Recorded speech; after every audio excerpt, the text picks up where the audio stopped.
All right, and welcome back to another edition of the Leo G Show. I am Leo G, and podcasting is what I do. Got another exciting episode tonight. We're gonna be talking Atlanta sports, man, and I'm so excited and happy because I got some great guests tonight with me. Um, we're gonna talk about Atlanta sports all the way around tonight. Well, we might get into some Braves talk. I don't know if we got time, but I don't know if that's gonna happen because we got some other stuff that we're gonna get into and dive right in. So right off the bat, man, I'm gonna just introduce my guest, my fam. The first guest I want to bring on, he's gonna be new to the table tonight, but he's not new to the show. He's always here dropping soccer knowledge for y'all. You know what I'm saying? He is the man. He is none other. Well, first, I got to give him his new title, right? Because this man is now the president of the SG that I'm a part of with Atlanta United FC. That's Footy Mob. It's my man, Reggie. He is in the building tonight. What's going on, Reggie? What's up, man? What's going on, fellas? Good to be here, man. Man, it is good to have you on. I'm glad that you were able to join us for another show to talk sports. And we're definitely going to pick your brain and talk to you about a little soccer, man, a little later on here in this show. Are you ready for it, Reggie? Always ready, man. Always. That's ready, man. That's what's up. That's what's up. So the next guest I got on deck is none other than my man, Mr. Derrico himself. What's going on, Stacey? What's going on, Leo G? Time for another episode. Let's get it. I'm ready. Yeah, we're gonna get it, man. We're gonna get into this sports tonight, man. We're gonna talk all the way around. We're gonna talk American football, we're gonna talk soccer, we're gonna talk basketball. I'm ready. And I know you're ready because you missed the excitement, right? Yes, sir. That's what they call me. That's what's up. That's what's up. And not last but definitely not least, the Mr. Atlanta, the man who wants all the Atlanta teams to, y'all know what it is, kick ass and take names. None other than my man Banks, the lover of everything Atlanta. What's up, Banks? What's going on with you, What's brother? going on, Leo G? Ready to talk some sports in Atlanta before we get blown away to Kansas. Oh yeah, we got some. So right now, yeah, we got some weather rolling in, man. I was hauling butt to try to get this thing done. So by the time we put this out, hopefully everybody will be safe. And we'll have to see. We'll pick up the pieces. We'll see on the next episode how everybody fared. We got storms rolling in, but we'll keep it moving. So look, we're gonna start off talking Hawks talk really, really quickly, man. We talked Hawks on the last episode. Got a lot of stuff going on with the Hawks really quick. Trade deadline was today, Banks. I see you got your Hawks gear on, and for those that don't know, we got the YouTube channel up so you guys can check us out over on YouTube as well as follow us on the audio podcast. But tonight we'll talk a little Hawks talk really, really quickly, Banks. Hawks trade deadline. We didn't know if the Hawks was gonna make any moves. We did make some moves. So as of right now, the trade deadline is over. The Hawks picked back up none other than my man Lemon Pepper Lou. Lemon Pepper Lou is coming home, baby. Lemon Pepper Lou. Lemon, he coming I home. think it's a good pickup. For me, I feel like he played with the Clippers and he was averaging almost like 30 points almost, if I'm not mistaken.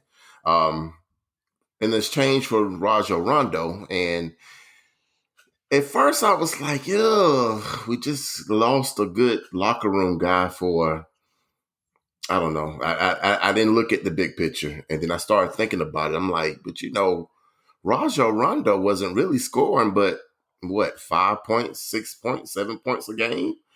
I'm looking at Lou Williams over here. I'm like, I think that might be in a better deal. He's coming back for a second stint. Let's see what we can get. Let's see what we got, man. Let's make this playoff push. Absolutely, man. I was excited to see. I mean, if anything, you got to be excited for Lou to come back, right, man? I mean, it's the Lemon Pepper man. Go down to Magic City and order the Lou special, and they'll hook you up. Derrico, man, I'm gonna kick it over to you, man. He's back. Lou Williams is arguably right now one of the best six man in the league. You know what I'm saying? Like, he's coming back to the A. So how do you feel about the trade and what happened? We losing Rajon Rondo. We're gonna be down a point guard, obviously, but what does this mean with Lou coming to this team and making a playoff push? Well, I love the trade. Well, not the trade, but pickup. Well, it was a trade. I like it. I love it because I didn't actually want him to leave the first time he was here. So when he came back, I was kind of excited because he did bring that energy and burst off the bench. Like you said, he's been like the sixth man coming off the bench 3 times in the league. So when you coming off the bench scoring 20 plus a game, I mean that's what you want out of your bench players to be able to come in and shoot the rock, and he can shoot the rock. Plus he's a hometown kid, you know what I'm saying? So that's good. Also, hey, we South, got yes, two sec- we South got two Gwinnett. yeah, we got 2 second round picks and some cash. So I mean, That's what's up. Yeah. yeah, and I was souring on Rondo, even though Banks was saying that he was a good locker room guy. He just wasn't doing what we needed him to do coming off that bench. And I know we're gonna get into a game that happened recently, and that's when I really said, yeah, I don't think he was doing it. We're Yeah, gonna talk about it really brief. We're gonna talk about it really briefly, Reggie. I know Reggie. You know, we're happy to have Lemon Pepper Lou back in the building, Reggie. We are, man. We are I excited and see. ecstatic I about see. it. Look, y'all gonna have to school me, man, because when I saw that, I was in my feelings a little bit because, I haven't been watching every game, but when we first got Rondo, it was like having an assistant coach on the court. Somebody kind of direct Exactly. things, kind of see plays Exactly. before they develop. I remember him calling plays that the opposition was gonna run sometimes during games, and folk would just look at him. I thought we were gonna miss that, but I mean, hey, we also need points. I mean, you can't win without scoring. that's So true. I'm a And may I defer to y'all. interrupt? May I interrupt Yeah. about that? With bringing in Rondo, everyone was like, well, he shows up in the playoffs, playoff Rondo and all this. I'm like, well, we need him now. You know what I'm saying? We need him now so we can get in the playoffs. I mean, I felt like I can't wait a whole season before he decides he wants to play now. Give me somebody that's gonna shoot that rock and get some points on that board. But it goes on to the next segment about what happened. So go ahead, run it, Leo. so yeah, so I run it. So yeah, trade deadline, man. We get I just have to call him Lemon Pepper Lou. That's the only thing. I mean, I can just say Lemon Pepper Lou, notoriously, because I don't know if you guys know, but just very quickly when we had the NBA bubble down in Orlando, this man, if you've been to Atlanta, everybody know. We talked about this on previous episodes. Everybody know what Magic City is, man. It's one of the finest African American art centers here in the city, and they serve food. They serve excellent food there. And Lou Williams, who happens like Derico said, is actually from the city. Went to South Gwinnett High School. He left containment, left the bubble to actually get some of them lemon pepper wings over there, man. So we're gonna move on here and talk about what happened. So the Hawks trade deadline is over. We're gonna talk a little bit about the Hawks on this West Coast road trip. As of right now, the Hawks are on an 8-game West Coast road trip. So by the time this podcast drops, the Hawks would have been, I think, played their 4th game of the 8-game road trip. They'll be playing Golden State. But we want to talk a little bit about the first couple of games that they played on the West Coast. Right now, they're 1-2 on the West Coast. They were able to beat the Lakers. They took out the mighty LeBron James. Some people would say that was, I don't want to talk about it, but so we end up beating the Lakers. Then we moved on, played the Clippers, and I know Banks is just ready to talk about their choke job. And as of recently, they lost to the Sacramento Kings. But Banks hit me up earlier, and we was talking about what happened with the Clippers, how we were up by 10, and we just could not hold that together. Banks, do you want to give me your thoughts on what was going on with that game against the Clippers? Absolutely. First of all, we were up by 20. That wasn't up by 10. We're up by 20. 20. Let's get it right. 20. No, excuse me. 20 plus. 20 plus. And they lost.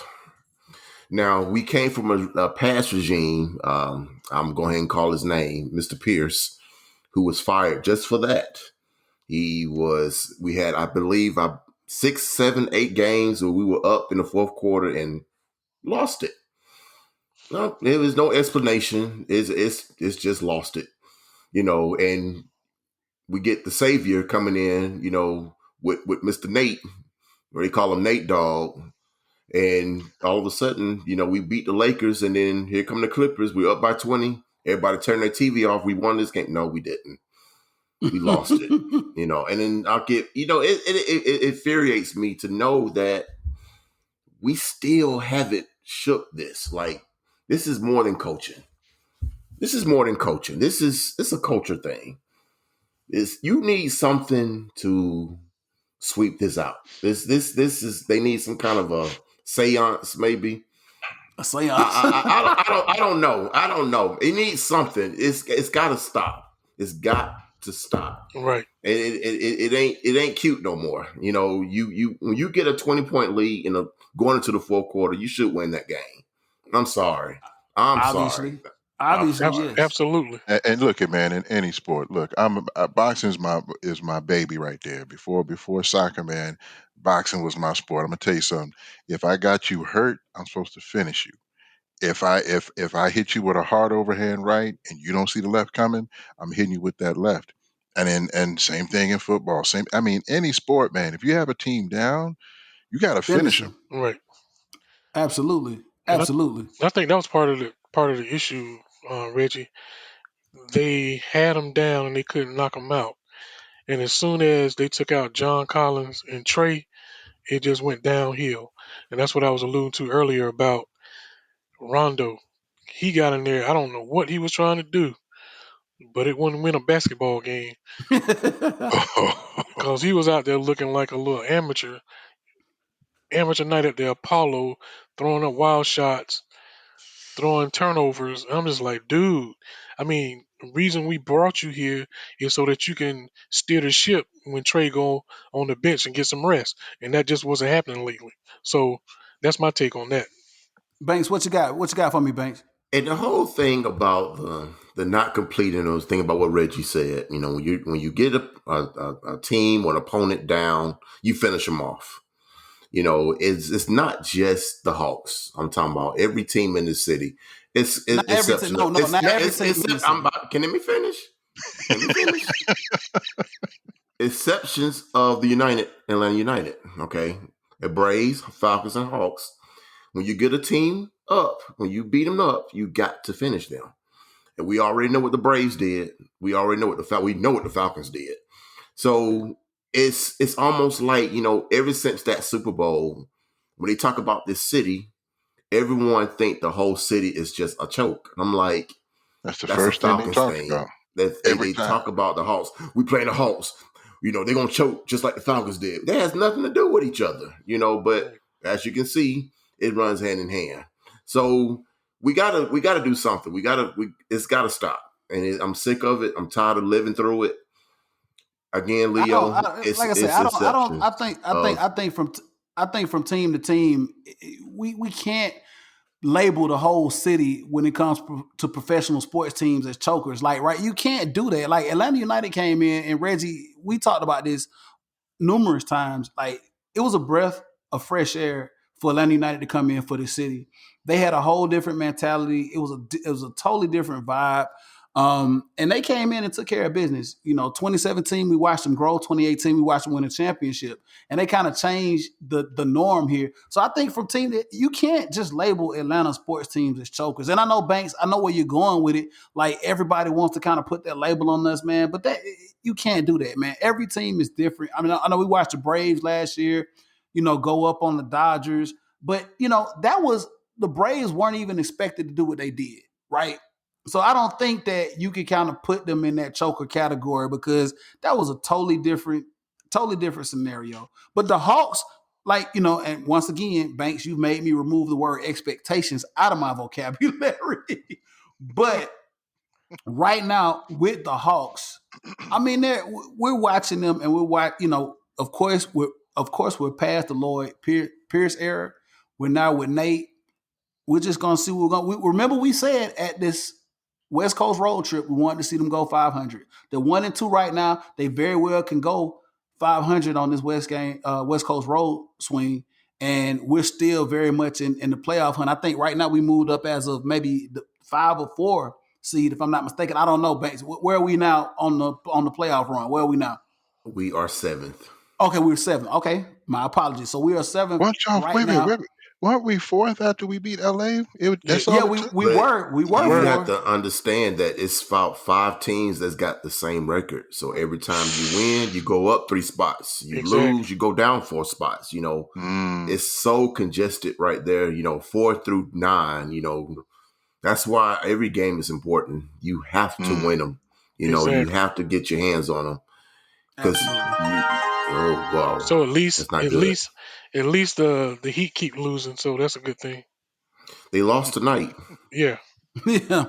So we can just keep it moving in there. So yeah, we'll definitely come back and visit the Hawks, and we'll talk about uh, the Hawks and what's going on with them right now, especially after acquiring Lou Williams. I know we're gonna be short at the in the you know front court with a point guard there because I don't know. We had Rondo was our backup with Trace. I don't know what they're gonna do, but we'll definitely have to get into that at a later date because I want to move forward and we want to talk about um, Atlanta United. We'll segue right into Atlanta United. Full MLS schedule came out today. I am excited about this team. I am always excited about this team, man. This is for sure. Last year, man, the whole Frank De Boer thing, man, and everything that happened with the pandemic, man, it just, I don't know, man. We just talked about this a little bit off air, man. We got caught up in a time warp, like, right? We started out the season 2 games in. We went to Nashville. All of us were there. We were just talking about how fun that was, and then boom, the pandemic hit us, um, and it just sent us into a tailspin. We got the Orlando tournament in, and we couldn't get it back on track. We just kind of derailed with Frank De Boer, and everything just kind of went sideways. Just couldn't get it back on track. But we're here now.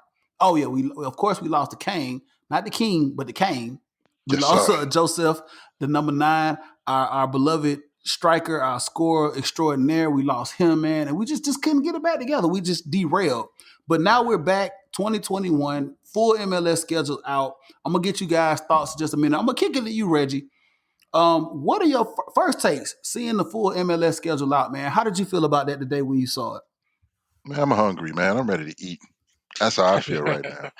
I'm That's what I'm ready to talking eat. about. That's So what I'm so talking who about. next? Pass me the plate because I'm ready to eat. Because as far as I'm concerned, man, we doing everything, and my expectations are always high, always unrealistic. But that's just that's just how it is. But I do like to be on a serious note. I do like how we look. I mean, we are showing chemistry surprisingly early to be playing in this kind, to play in this kind of system. But see, people don't realize the system that we were playing in under Frank De Boer is it was actually a pretty terrifying system, especially when it works. The players didn't buy in, and once he lost the locker room, that was a whole nother ball game. But the system itself is still the same. Um, Bielsa studied Ajax. Bielsa studied the Netherlands and Barcelona, and those who followed under Bielsa are playing the same kind of way. So to see them playing that way was surprising, but then to see them with that chemistry, because these guys are all new, they don't know each other, Right. except for Joseph and Brad. I mean, there's no one else. So that's always surprising to see that. I don't know, this scrimmage, man. I'm just looking like, wow, they playing well together. That they're playing well together. So So let I'm me ask you a excited. question really quickly, Reggie. Let me ask you a question. So the Frank De Boer experiment is over, and we talked about this on a couple of other podcasts, man.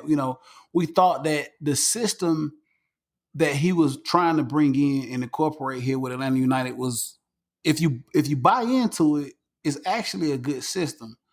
Do you feel he got a fair shake, or with the MLS, does that just take too much time to try to incorporate? Because we know at Ajax you have to do this from youth all the way up, Hmm. and it's like Novocaine, baby. You have to make Hmm. it work. You have to make it numb to the point where it's like They you don't run think it about it. until it's dead. And it's like, here in the MLS, you don't really have time to do that. So did Frank De Boer really get a good shake here, man? I don't think he did, but you know what though? I tell you what, I think the best we looked, man, was when we won the Campeones Cup and when we won the U.S. Open Cup, because in both cases, we played that system the way it was supposed to be played. I mean, I'll put it this way: when we played the U.S. Open Cup, we went 19 passes at one point. The other team never touched the ball, and we kept the ball for about a minute, and they were just looking. They couldn't even keep up with us, and then we had to score.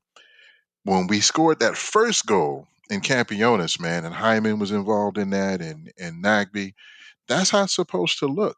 Now, to me, he said, give me 6 months. And by the sixth or seventh month, that's when we were winning those two trophies, man. I think at some point though, I don't know if he caught, talked about somebody's mama.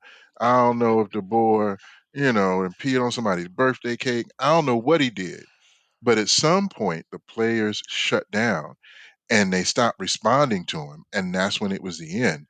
So by the time you go into Orlando for that MLS is back tournament. I mean, Joseph is gone, so now you don't have the general. He had that general to keep everybody focused, to keep that intensity. So it was just a horrible thing, man, to watch. And so I just don't think he got a fair shake. Yeah, I mean, like I said, he did well. He won, won two trophies while he was here. But yeah, and then there was another thing too. A lot of rumors going around that he was not really involved, like in front office moves and trying to bring Nah, pieces in. that Okay, that's something I did want to I want to address that too, man, because that's one thing. There was a time when they were bringing in new players, man, and they were bringing new players. They asked Frank, so how you feel about so and so, and he said, well, I had no say in that. So they bringing in players that he didn't necessarily want, who he didn't think they yeah, needed. That was bad. It's a couple of things, man, that really had me scratching my head about this, and everybody was just kind of piling on, but they forget one thing. And this is the last thing I really want to say, because I know I can get into it, but last thing I want to say is this: we were one game, one goal away from hosting the final a second year. People yep, forget That's that. true. So I mean, you absolutely. win two trophies now. So you beat the Mexican champions by winning the US Open Cup. You're saying you're the best team in the United States, and you one game away from going back to From the final. hosting back to the finals, exactly. And That's and not a and and, losing and to be season to me. and to be fair, man, Toronto. If you go back to that game, Toronto scored two Golazzos to actually to win. Like they didn't do anything tactically to get in and score those goals, man. They were goals like outside of the box. Like they were like And don't forget, Joseph missed that kick, man.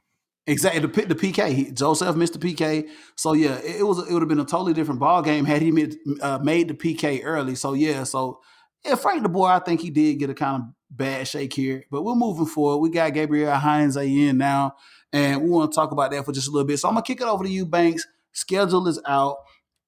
Just give you a little bit before you talk about or expand on the schedule. So West Coast, I don't know what this is, and maybe Reggie, I'll come back to you in just a minute. I don't know if you have any more insight into this. We're not playing any West Coast teams.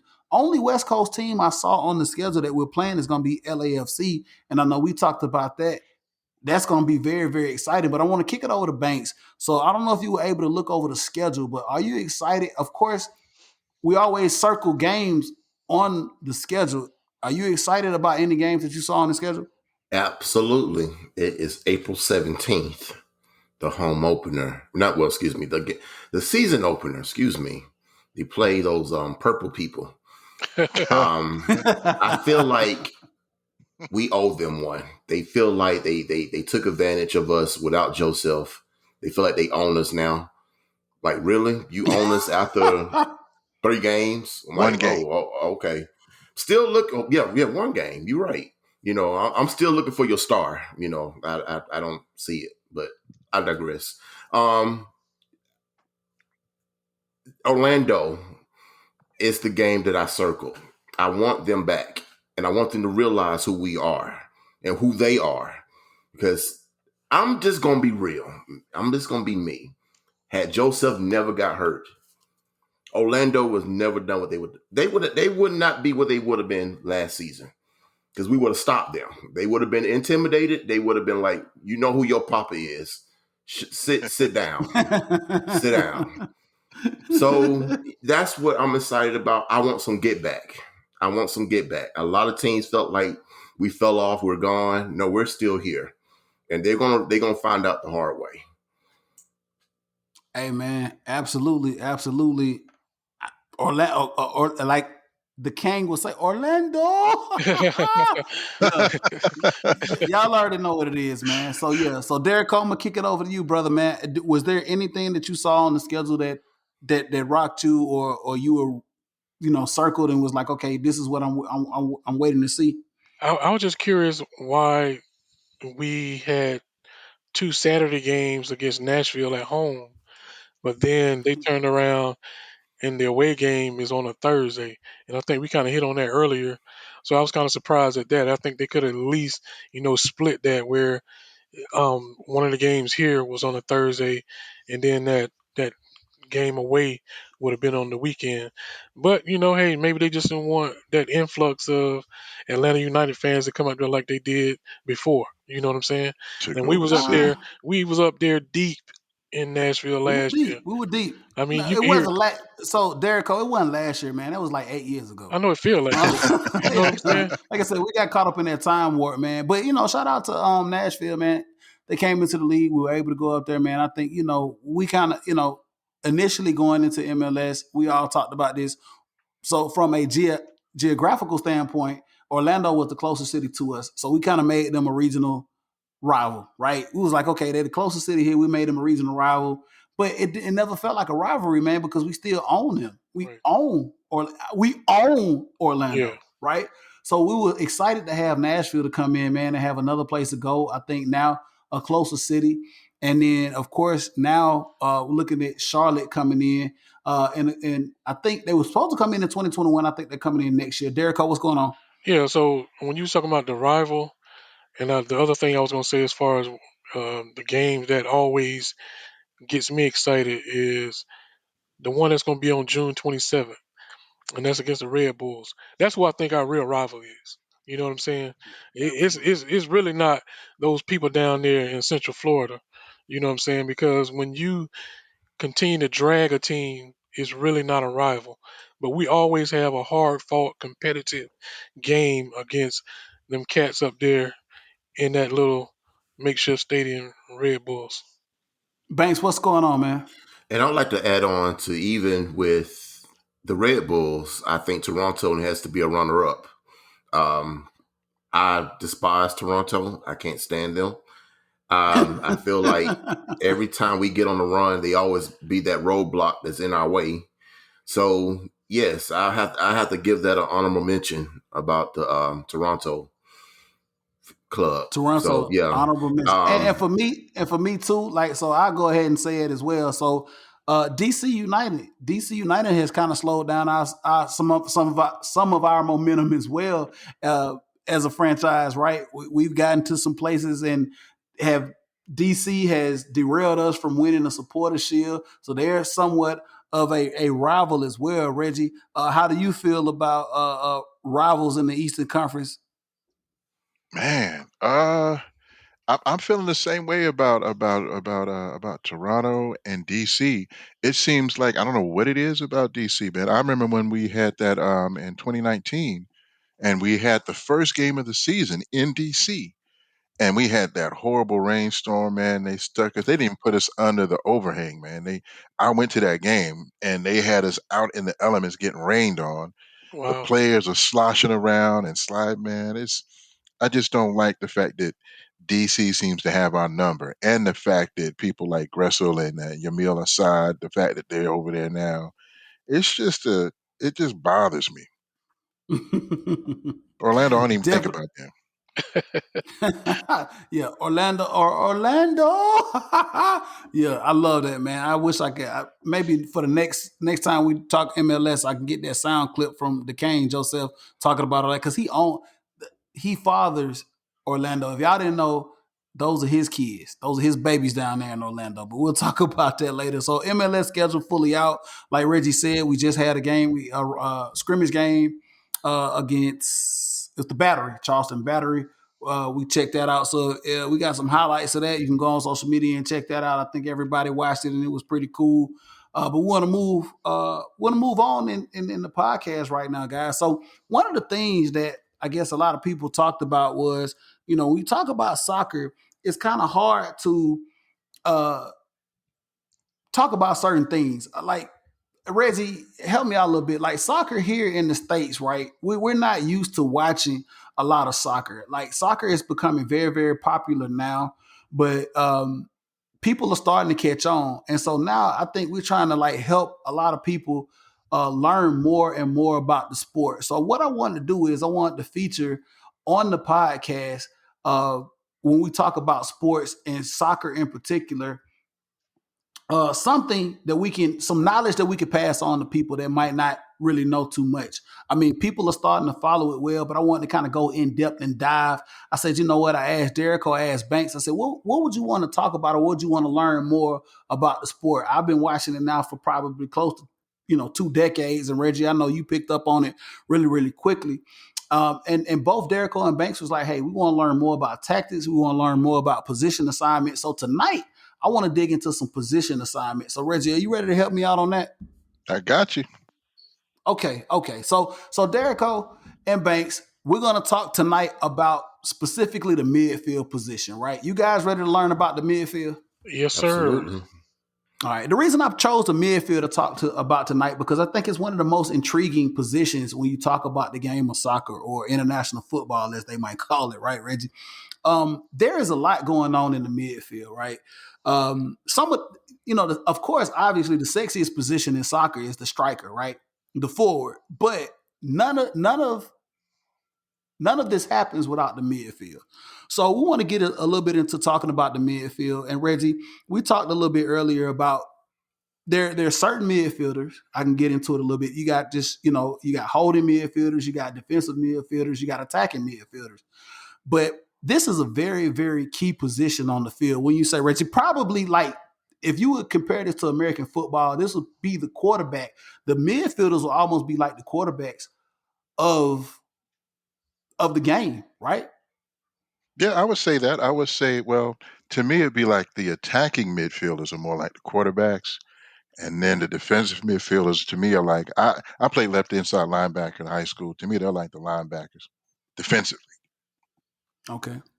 So yeah, you got so when you look at the numbers, when you look at 6, 8s, and 10s positions for midfielders, you got central midfielders, like I just said, defensive midfielders, and attacking midfielders. So Reggie, some of as of right now, just give us an overview of some of like the midfielders that you like and see in the game as of right now. Like who are some of the guys that you would tell people to watch if you want to learn more about the midfield position? Um, I think I want to start with what some would call the holding midfielders. I want to start with them because what the holding midfielders do is they are the ones who control the tempo. So if they want to slow the game down, they're the ones, you get it to you get it to him. And what he does is, he distributes it. He finds out, the best ways to get the ball to someone. The other thing he does, he cleans up a lot of mess. So if there's a turnover, he gets it back for the team and starts distributing again. The rhythm, all of that is based on the holding midfielder. And the guy who I really, really admire, always admired, and I'm sad that he's gone now, was Darlington Nagbe, man, our Black Panther. He played for Absolutely. us here in Atlanta United. And the reason why I say that is because whenever he Wakanda forever, I saw that. The reason I love it, man, is because you could never get the ball off him, right? He made it look easy. If he had the ball, you were not going to get it. He found ways to slow the game down. He found ways to speed the game up. And then the other thing that he did, man, that always just blew me away was that he would sometimes just make these incredible passes. And you're like, when how did he get it? I- And so Darlington Nagbe to me right now for MLS, and I've always been surprised that he never went international because of how good he is. But that's what I like. I think historically, I think another great holding midfielder. If you look at international players, I look at Xavi from Barcelona, and to me, he was probably one of the best holding midfielders ever. He could take it, pass it, distribute. I mean, you couldn't get the ball off him. Xavi was great, but yeah, holding midfield, Nagbe is the guy I'm still looking at, even though he's over at Columbus. Absolutely. So talking quickly about attacking midfielders, the number 10 spots on the field. We had a great attacking midfielder, in my opinion. I don't know. So we'll go back and talk about 2017, 2018, and one of my favorite attacking midfielders in MLS. And Reggie, you know where I'm going with this, man. He's Mm-hmm. over in England right now. We had Mm-hmm. a guy by the name of Miguel Almiron, who we like to call Miggy. And he was a number 10 that we have never seen before in MLS. Man, this guy was amazing, right?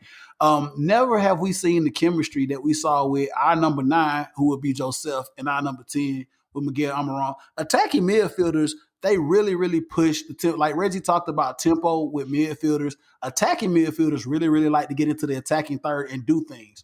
Miguel Almiron, really, really good speed, really, really good ball control. And when he was there with that ball, you never knew what he was going to do. He could pass it, he had great vision, or he could take it himself. Reggie, we'll talk a little bit about the attacking midfielder and how they serve on the field. Yeah, man. Just to kind of piggyback on what you were saying, man. Almiron is the best example to me. If you want to, really look at it, because what they're supposed to do, the attacking midfielders are supposed to primarily create the chances for the number 9s, like you were saying, like he was doing every time he was setting up. I mean, you saw all those goals, man. I mean, look, you had Joseph with I don't know how many hat tricks now, I just forgot, but he had all these hat tricks, and I mean that's because somebody's feeding him consistently. Somebody's got them nice chicken nuggets that you see at the food court when you're walking by. Almiron is like, here's another sample. Here's another sample. Here's another sample. So he created a lot of chances. And then the other thing he did too is when the chances could not be created or to throw people off, then he was striking. Then he was taking the goals. So attacking midfielders, I give you a good one. I'm actually going to give you two. I think you'll like this, Leo. So Bruno Fernandez. Yeah, I saw the face. Okay, so Bruno Fernandez for Manchester United, man, when they added him, that brought a whole nother dimension to Manchester United's game, man. And you can see it; it's almost instantaneous. I mean, he does all that. He's getting the ball. I mean, attacking midfielders have to be good on their feet. They have to have good passes, good eyes, and they have to be able to hit the goal, man. He took a lot of heat off of Paul Pogba, who's another amazing midfielder who I think Midfielder. they're not using him well. I mean, the best place you can see him, I gave you a better example was when he was playing for France. When he played for France, that's when you saw Pogba being Pogba. He was free to roam. He could find the goal. He could distract people, and every now and then he'd throw like a bomb. It seemed like he threw it with his hand. He would hit this pass and go over the entire midfield and find somebody in the corner for a goal. So the attacking midfielders, man, I really, really like seeing them because you never know what they're going to do. All right, so look, I'm gonna kick it over to Derico here for just a moment. So we're talking midfielders tonight. Derico, is there anything that you want to talk about as far as like the midfield position, man? Do you have any questions about like how that position really affects everything that's going on the field? Maybe having a little audio issues with Derico here. I'm gonna pass it over to Banks. Banks, you have any questions with like the midfield, man, and how it actually works and how it all comes together with midfielders? Not really any questions. I was curious to know that, in certain midfield, like I've noticed in certain matches that they always kind of wait to a certain, I guess, with the forward. Like, I guess that comes with my next question about the setup. I can't even get it out. What help me out, Leo? What Being a set you're locksmith. in? No. What Yeah. set you're in? And I guess it all. Tactics, formations, formation. That's it. Formations. And I guess it depends on what formation you in, because I've noticed the midfielders always be more aggressive than not, and I just don't understand why do they always wait to see, I guess, wherever the forward is playing. I don't know. I just I Well, maybe it if just I depends. understand it more, if I know the strategy. The So strategy is all it's. and you have to kind of watch your banks just to kind of interject, and I'm gonna let Reggie take it over just a little bit. So you just never know what kind of strategy that the manager wants to employ. Like sometimes, you want your midfielders to maybe hold a line. Maybe you want them to kind of play a little deep, and then sometimes You say, hey, look, I want you guys to press forward, move forward, and try to find other scoring opportunities. And it's just basically what the other team gives you, right? You want to see what the other team is giving you out there. If you have a great attacking midfielder, and then sometimes hand to hand, you also have a CDM out there. And we're not going to really get a chance to talk in the CDMs, and maybe we'll come back and talk about defensive midfielders at a later date. But whatever the other teams give you, that's what you kind of play. So as a midfielder, especially as a number 10 or attacking midfielder, if you see that you have a counter opportunity, or if the manager calls for you to press, then you try to take that ball away and you try to get that ball into the attacking third and go. So it's just all depending on what the manager calls for. Am I right, Reggie? Yeah, exactly, exactly, and depending on the system too. So Heinz's system, Bielsa's system, De Boer's system, Pep's system, the way it works is that you have to really you got to set your first and second third. That whole time, it's really based on what the team gives you. They've scouted the other team. If they notice that someone doesn't tuck in here or someone else is vulnerable there, they have to stay to that. Yeah, they have to stick to the game plan. The final third is where it gets creative, and that's when you see people crossing over somebody else. You'll see people overlapping someone else trying to get open. The reason you see that is because that's where they give them complete freedom. That's when they're acting like they're playing with their boys. They just out there just kind of seeing how they can get the goal. But yeah, it's really based on what the other team is giving you. Okay, cool, man. So look, I know we can spend a lot of time here talking positions and assignments, man. And Reggie, I appreciate you going over the midfield, and hopefully we'll come back. Derek, was there anything that you wanted to add before we move on to the next segment? No, y'all did a good job explaining it to me. When I was just looking at some things earlier, I guess it was maybe the defensive midfielder was like the goal protector. I thought that was maybe something that we can go into later. Is Okay, that a good term? okay. So Reggie, we'll give you about 3 minutes on CDMs. 3 minutes, and then we'll move forward to the next segment. CDMs are probably one of my favorite positions. Early on, when we first came into the league, Carlos Carmona, Reggie, Carmona was a pit bull in the midfield. When man, like he was the epitome of like what a CDM should be. When you think about defensive midfielders, you want to think about guys that are very, very great at tackling and dispossessing the ball and getting the ball back, right? A lot of times you see CDMs drop back to defend, but also they want to disrupt in the middle. So whatever you see attacking teams do, you want to have a defensive midfielder that can come up, they can tackle, they can dispossess, and they can do a lot of things in the midfield to get the counter going or try to set up and play the ball however we want to build our attack. So that's what you want to see CDMs do. Good tackling, good fundamentals, and are able to maybe even dispossess or push the attack out further, so you have less space for attackers to move upfield. Reggie, you wanna piggyback on that? Yeah, yeah, definitely. Yeah, they're the shield in front of the defense. So they're the shield in front of the back line who stand in front of the keeper. So they are always going to be the guys who, like you said, they clean it up. They're very aggressive. I love the tackles, man. A good example of that is N'Golo Kante for Chelsea. Chelsea. Chelsea. I mean, Conte, he's a little dude, man, but he, like you said, he's a pit bull. He cleans it up. He doesn't let anybody get up in there. He's taking the ball away from people. He's constantly harassing people. It's like you're playing with three or four of them at the same time. And Golo Kante's great, man. Jefferson Lerma for Bournemouth, my team. He's another one. You come in the middle, be prepared to catch something because he's going to give it to you. Another person, you may not like this man, was Patrick Vieira for Arsenal. He was always a pit bull. No, he was actually a German Shepherd. He wasn't gonna let you come in there and do what you wanted. And then your boy Roy Keane for Manchester King. United was another one, man. Absolutely. These are Absolutely. guys who just control the midfield. I'll say this last thing because I know we got to go, but man, if you people don't understand, if you lose the midfield, you lose the game. The midfield, you can't get the ball to a striker if the midfielders don't get the ball. So whoever controls the midfield is controlling the game. Absolutely, absolutely. So, like moving forward, we'll talk about other positions, and I'm glad we're able to do that. Reggie, thank you for the insight, guys. I got a quick thing that we're gonna do. I got another podcast that I'm gonna promote, and we're gonna come right back. Reggie, I want you to stick around because we got a little American football talk. We want to talk our Atlanta Falcons. So I'm gonna give a quick thing real quick, and we'll be right back.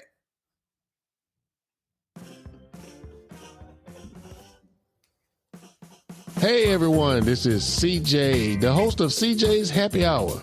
I hope you guys are enjoying this episode of the Leo G Show.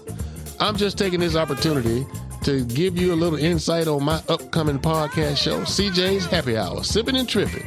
That's exactly what we'll be doing. Trending topic discussions while we're all having fun, injecting a little humor, even a little bit risque. So set your calendars on your iPhone, your iPad, your iMac, even your Android device. April 1st, first season, first episode we'll be dropping. We hope you guys tune in. Let's get back to the Leo G Show, currently in progress. That's what's up, man. Looking at CJ's Happy Hour. It's going to go down, man. Podcast, man. Shout out to my man CJ for doing his thing, man. So we're going to carry on here with the Leo G Show really quickly here, going on the back half of the show. We're going to talk some American football. We're going to talk about the Atlanta Falcons. Really, really quickly, I want to go over a couple of notes here, and we're going to go over something that I challenge Derico and Banks to do. We're gonna get into a little bit of that here in just a moment. But very, very quickly with the Atlanta Falcons, I want to talk a little news with them. Free agency here. Atlanta Falcons pick up some free agents. We didn't have a lot of money to go grocery shopping, fellas. I'm sorry. We didn't get a lot. Sorry, guys. We didn't have a lot of money to pick up any big name free agents. But we did sign two guys really quickly. Unfortunately, we're not going to have a lot of time to go over these guys. But Mike Davis, running back, we just picked up out of free agency previously with the Carolina Panthers. He's coming in to be a part of this running back by committee with the Atlanta Falcons. And we also picked up a linebacker, Barkevius Mingo, who's a journeyman. He started out, I think, with the Cleveland Browns. He's with the Seattle Seahawks, with the Houston Texans. We just picked him up. Banks, what you got?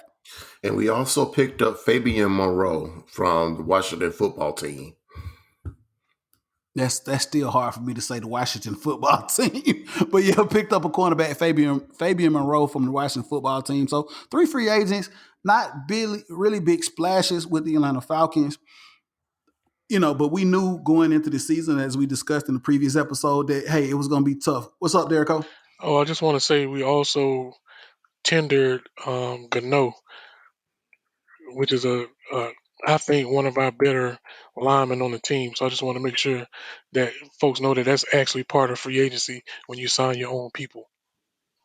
Absolutely. So 10-year Matt Gano on the offensive line.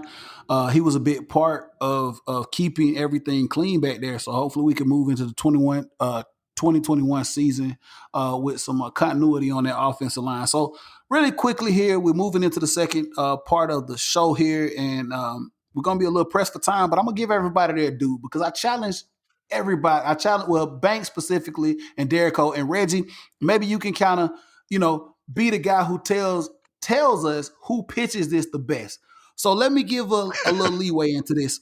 So we talked about the number 4 spot. We've talked about this on previous podcasts and like where the Falcons go with this number 4 spot. Like, do we draft the quarterback? And I think that at this time, it might be safe to say that, yeah, we're going to draft the quarterback at number 4. So what I did was I challenged Derico and I challenged Banks. I said, take a quarterback in this draft that will be available at number 4 and tell me why the Atlanta Falcons should take this guy. And I'm gonna start out with Banks first because Derico actually jumped at the chance to say, "Hey, this is who I want to talk about." So I'm gonna kick this over to Banks first, and Banks is kind of like, yeah, I know. So Banks, you took a guy, and I'm glad you did. But I want you to give me a sales pitch. Sell it to Reggie, man. I want you to sell at number 4, Falcons on the clock. We do pick a quarterback. You told me who you're going to talk to us about. So give us a quick sales pitch on why your guy would fit and be a great fit here with the Atlanta Falcons. Let's go. Zach Wilson passed for 3,700 yards last year. He scrambles. He wins games. End of story. Okay. And then I feel like I don't have to explain a lot about the man. The man is smart. I would get to a whole nother segment talking about what other people want other quarterbacks, but let's just be real. This man here is a hot commodity. Everyone feel like he's the next one coming up with field smarts. I'm not talking about book smart, field smarts. So if he knows playbooks inside and out, sign me up, man. Sign me up, dude. Let's go. Okay. 3,700 yards. Let's go. Okay. That's what's up. Zach Wilson, BYU, Banks, you feel like he would be a great fit here for the Atlanta Falcons because of his football IQ and obviously because of what he brings to the table athletically, man. I feel you, dog. I feel, hey, we like I said, we go back to what we talked about before, Reggie. If you didn't know, there's only one quarterback on the Atlanta Falcons roster right now. So we got to get a quarterback from somewhere. And obviously, it's probably going to be here in the draft. Don't know if it's going to be number 4, but we got to get a quarterback, man. So I'm going to move it on to Derrico, man. And he jumped at the bit to talk about this guy. So, Derrico, you go ahead, and I want you to make sure you really, really pitch the guy you want to pitch. Let's go. He's 6'3", 224 pounds. He runs a 4.5 in the 40. He led the North Dakota State Bisons to a FCS championship in 2019. He posted a 17-0 record as a starter. He's a winner. Just like Banks said, he's a winner. He can make all the throws. He can stand plays with his legs. He's comfortable in the pocket. He keeps his eyes down the field. He passed for 28 touchdowns and no interceptions. Let me say that again. 28 touchdowns and no interceptions. He has a 66.9% completion rate. That means he's accurate. Get to it. He rushed for 1,100 yards. He had 14 rushing touchdowns. He protects the football and I'm can get about to out the go to pocket. sleep. So tell me what you want from a coach. Let me say from a quarterback. He can protect the ball. He's a passer. He's a winner. And the biggest thing about him that I like coming in, that the expectations won't be so high on him because he can actually literally sit back and learn from Matt Ryan how to be a quarterback and a professional in the NFL. The pressure will be off him. He's intelligent. He actually can change plays at the line. Not too many people are allowed to do that in college. So he can go up there and do the offensive protections. He runs a pro style offense. So he's ready. So who are you talking about? You I'm never did. talking You didn't even about, drop a name. yeah, I want y'all to know his name is Trey Lance of North Dakota State. Okay. Trey Lance, North Dakota State. Zach Wilson, Trey Lance. Banks, what's up? Because I'm gonna give my pitch here in just a second because we're running against the mark. What's up? We already have a trade in the city. I think that just being real with you, Stacy, man, we don't need another trade, brother. We good. Okay. Trey, it'll be Trey Deuce. Okay. So look here. So look, y'all. So here we go. We at the mark, and I gotta pitch my quarterback here, man. Before we leave, I'm gonna pitch my quarterback, man. And I made it a point to not even say who I was gonna pitch. But let me tell y'all something. Let me make this clear, okay? This guy that I'm about to pitch has already proven everything he needed to prove. All right. So let me tell you guys something, man. You want to talk about quarterbacks? You want to talk about somebody that threw 77% completion. Okay? This guy threw for 4,500 yards in his 2020 season. 41 TDs and only 4 interceptions. All right? Let me tell you something, man. This guy right here, I think, will come in to this city and be an awesome addition to this franchise. And we already know that Matt Ryan is going to be the starting quarterback here this year. So he will be able to sit back and learn, like you said, Derrico, from the starting quarterback that we already have. Hold on, let me finish. Let me finish. Let me talk about who I'm talking about. I feel like this guy will be TB12 2.0. Okay? I feel like this, I said it. I feel like this guy will be TB12 2.0, 77% completion rating, 4,500 yards, 41 TDs. This dude will come in here and have instant success with the wide receivers that we already have here. He's a proven winner. He's a national champion. He played under one of the greatest collegiate coaches of all time. He played at one of the greatest collegiate programs as of right now.